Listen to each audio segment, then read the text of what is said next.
YTN 라디오가 보내드리는 신율의 뉴스 정면 승부 3부 시작합니다. 제가 오늘 오프닝 멘트에서도 말씀을 드렸는데 오늘이 바로 윤석열 정부가 출범한 지 딱 1년 되는 날입니다. 지금 집권 여당에서는 그간의 평가를 어떻게 내리는지, 그리고 지금 뭐 국민의힘도 좀 어수선하죠. 이런 여러 가지 얘기, 국민의힘 윤상현 의원의 입장 직접 들어보는 시간 마련하겠습니다. 윤 의원님 안녕하세요. 예, 안녕하세요. 예, 윤상현 의원입니다. 예. 아유, 뭐 이거 워낙 평가가 여야가 다르긴 한데 그래도 1년 됐으니까 여쭤봐야죠. 그죠? 평가 어떻게 내리시겠습니까? 솔직히 평가라는 게 예. 제 식구를 평가하는 거 아닙니까? 글쎄요. 그래서 오히려 어려운데 예. 저는 이렇게 생각을 합니다. 윤석열 정부 1년 이렇게 생각해보고 지난 5년 동안에 거슬러 올라가서 6년 전부터 예. 문재인 정부 5년을 한번 비교해보면 그렇게 답이 나오지 않을까 이런 생각을 합니다. 예. 문재인 정부 5년을 보면은 정치, 경제, 외교, 안보 한번 보면 너무나도 엉망이지 않았습니까? 정치도 그렇고 뭐 여러 가지 입법 폭주, 뭐 날치기, 또 입법 사법 행정이 있었습니다만은 청와대 권한이 너무 셌고요. 경제도 뭐 가계부채, 국가부채, 뭐 탈원전, 뭐 부동산 엉망이었죠. 외교 안보도 한번 보십시오. 그 2018년 4월에 그 김정은 위원장하고 문재인 대통령 한반도에 완전한 비핵화 하겠다고 했습니다. 예. 그런데 5년 동안 어떻게 됐습니까? 완전한 핵무장이 돼버렸습니다. 예. 정말 명실상부한 이 핵 보유국 북한이 만들어졌거든요. 예. 그러니까 한미 관계, 한일 관계, 한번 보시죠. 한중 관계 완전히 구려 외교했죠. 한미 관계도 거의 최악이다시피 대북 제재 가지고 계속 미국하고 엇박자 냈죠. 한일 관계 역대 최악이었죠. 이런 거를 비정상이라고 본다면 우리 입장에서 이걸 정상화시키려고 노력했다. 예. 솔직히 외교 안보 면에 있어서 한번 보십시오. 한미 관계 정상궤도에 놨죠. 한일 관계도 또 기시다 이번에 5월 뭐 셔틀 8일 외교요. 9일 날 예. 와서 답방하지 않았습니까? 어느 정도 궤도 올렸죠. 경제 문제 있어서도 노동개혁 이제 스타트하기 시작했죠. 이런 거에 대해서 보면은 탈원전 폐기했죠. 예.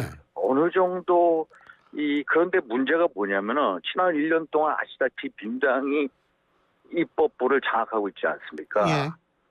장악하고 있는 거를 저는 이제 집권 야당이라고 합니다. 국회에서 집권 야당. 집권 야당인데 너무 사사건건 입법 과제를 가로막아 왔거든요. 예. 그래서 어떤 야당의 우리가 힘이 붙이는 상황 속에서 문재인 정부의 과오를 좀 바로잡고 또 비정상이 정상화를 위해 고군분투해 왔다.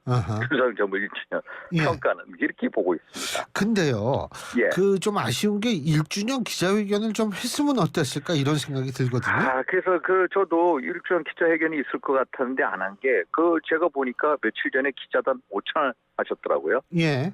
또 오늘 기자실을 대통령께서 직접 방문하시고 그래서 이걸로 대체하는 것 같다. 그래서 1주년이라고 꼭 하는 건 아닌데 그래서 이제 다른 계기에 곧 할 수도 있지 않나 이런 생각을 해봅니다. 예. 근데 이게 사실은 뭐 여러 가지 이유가 있을 수 있어요. 근데 어쨌든 지금 보면은 좀 부정평가가 많지 않냐 이런 얘기도 사실 있거든요. 예. 근데 직무수행 평가 제가 오늘 아침에 뭐 일간지에 갤럽하고 한 여론조사 평가를 봤습니다. 예. 직무수행 평가 긍정평가가요. 38.5. 예. 부정평가가 57.6이 나왔더라고요. 예. 그러니까 작년에 대통령 투표율보다 한 10% 이상 빠졌고요. 그런데 하나 중요한 게 있더라고요. 직무수행 기대평가가 있더라고요. 대통령이 앞으로 직무수행을 잘하리라 보는 기대평가에 보면은 긍정이 46.5가 되고요. 부정이 50좀 넘더라고요. 50% 가까이입니다. 예. 그래서 대통령 직무수행에 대한 기대평가가 47% 잘한다. 그래서 물론 우리가 부족한 게 맞습니다. 진짜 정부 여당이 국민적인 기대에 이렇게 미치 못한 것도 많고 또 권력에 겸손하지 못한 모습을 보여온 것도 사실이지만은 이번 한미 정상회담, 한일 정상회담 통해서 우리가 하면은 대통령의 직무 수행에 대한 기대 평가가 47% 나온 거 보면서 우리가 잘하면은 또 잘 될 수도 있다라는 희망도 봤습니다, 솔직히. 예. 예. 예. 알겠습니다. 뭐 어쨌든 지금 상황이 그렇기 때문에 예. 이제 앞으로 좀 잘하면은 좋을 것 같은데 지금 말씀하신 여론조사가요. 예. 지금 뉴시스가 여론조사 기관 국민 리서치 그룹 에이스 리서치에 의뢰해서 지난 6일에서 8일 전국만 18세 이상 1,002명을 대상으로 한 여론조사라는 점을 제가 대신 말씀드립니다. 왜 제가 이거 말씀드리는지 아시죠? 예. 이 방송법에 의해서 이거 얘기하면 예. 제가 인용한 거는 갤럽하고 중앙일보하고 한국 갤럽이요. 예, 알겠습니다. 그거 제가 오늘 또 이 끝나기 전까지 찾으면 돼요. 예. 알겠습니다. 갤럽이 한 겁니다. 갤럽이. 예. 자, 근데 지금 이제 가장 중요한 거는 뭐냐 하면 어쨌든 내년에 총선이 있는 거 아니겠어요? 그죠?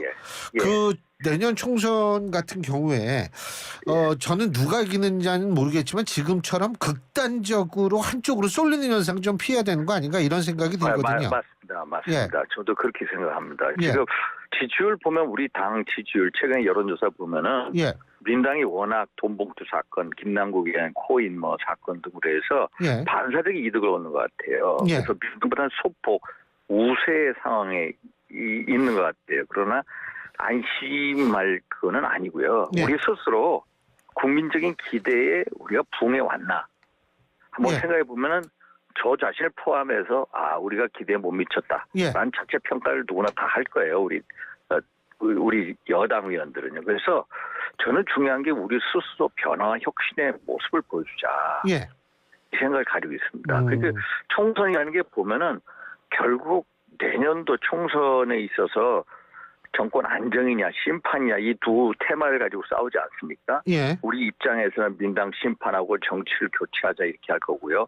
민당 입장에서는 윤석열 정부와 국민의힘을 심판하자 이런 식이 될 것 같은데. 정권 교체, 정권 심판론이냐 거대 야당 심판론이냐 이거죠.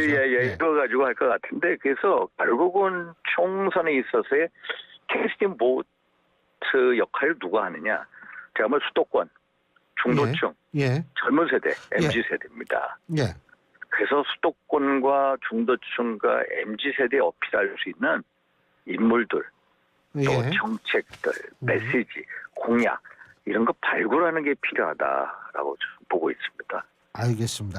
지금 윤상현 의원님께서 인용한 여론조사 중앙일보가 한국갤럽에 의뢰해서 2023년 5월 7일부터 8일 양일간 전국의 만 18세 이상 남녀 1,003명을 대상으로 휴대전화 전화 면접조사 방식으로 진행된 겁니다. 자세한 내용은 중앙선거 여론조사 심의위원회 홈페이지를 참조하시면 됩니다. 자, 그러면은 윤 의원님 이게 정권 심판론의 선고 구도가 형성되지 않기 위해서는 대통령 지지율이 몇 % 정도 돼야 된다고 보십니까? 대통령 지지율이요? 지난 우리가 2016년도 총선을 보면요. 박근혜 대통령 지지율이 40% 정도였습니다. 40%. 그런데 우리가 가까스로 민당한테 일당 지지를 빼앗긴 적이 있습니다. 한 2석 정도로. 그래서 적어도 대통령 지지율은 40%는 넘겨야 된다. 라는 거. 그래야 민당하고 엇비슷하게 싸울 수가 있다. 그래서 지금 아까 제가 인용한 여론조사에 보면 대통령 직무수행 기대평가 긍정이 46.5거든요. 그래서 기대평가가 기대평가 직무수행. 그래서 우리가 당이 변화 혁신에 앞장서고 또 대통령실도 그런 모습을 보여주면은 우리가 충분히 야당의 거센 어떤 정권 심판론, 어떤 그런 것을 막아낼 수 있다. 공세를요. 이런 생각을 갖고 있습니다. 자, 지금 이제 그렇게 되기 위해서는 이 눈높이도 좀 잘 돼야 되고 그런 거 아니겠어요? 그죠? 맞습니다. 그 눈높이 차원에서 지금 윤리위원회에서 태용호 전 최고위원이죠. 어째 사퇴를 했으니까. 그리고 김재원 최고위원의 그 징계 문제는 어떻게 돼야 된다고 보세요? 징계 문제 이제 일단은 저는 저 두 분한테 저는 이런 생각합니다. 저하고 같은 당의 동료고 동지다. 그래도 작년 3월 9일 날 문재인 정부를 심판하자 해가지고 정권 교체하자 해서 같이 정권 교체를 위해서 힘을 모았고 또 윤석열 정부 또 대한민국 성공회에서 같이 뛰어온 동반자인데 결국 이런 식으로 어떤 이제 이렇게 사퇴하고 뭐 징계로 간 게 정말 가슴이 아픈 게 사실입니다, 솔직히. 예. 사실 아프고 그래서 저는 어떤 징계 문제에 있어서 그분들한테 내년도 총선 출마할 수 있는 이제 기회가 전국적으로 주어졌으면 하는 바람을 갖고 있고요. 최영호 의원 같은 경우에는 최고위원직을 오늘 사퇴하지 않았습니까? 예. 그래서 뭐 아마 그게 참작이 되면은 윤리위원장께서 정책 해법을 말씀하셨는데 아마 그게 사퇴를 얘기한 것 같더라고요. 예. 사퇴하면은 훨씬 더 내년 총선에 아하. 나가가는 데는 전혀 문제가 없지 않나 이런 생각을 해봅니다. 예. 그 총선 얘기는 조금 이따 또 여쭤보고요. 자, 민주당 문제를 안 여쭤볼 수가 없어요. 김남국 의원의 가상화폐 코인이라고 그러죠, 우리가.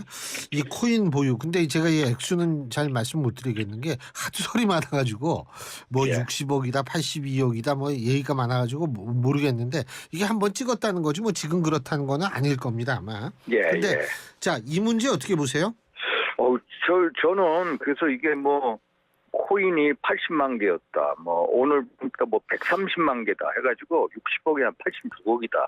예. 뭐 이런 얘기가 나오는데 이게 이제 본인이 계속 해명을 하다가 결국에는 당에서 하는 조사에 무조건적으로 임하겠다까지 했는데 이게 계속 해명하면 할수록 계속 의혹이 더 꼬리를 무는 것 같아요. 예. 그래서 그냥 본인이 거래 내역 일체를 그냥 공개해버리면 쉽지 않겠나.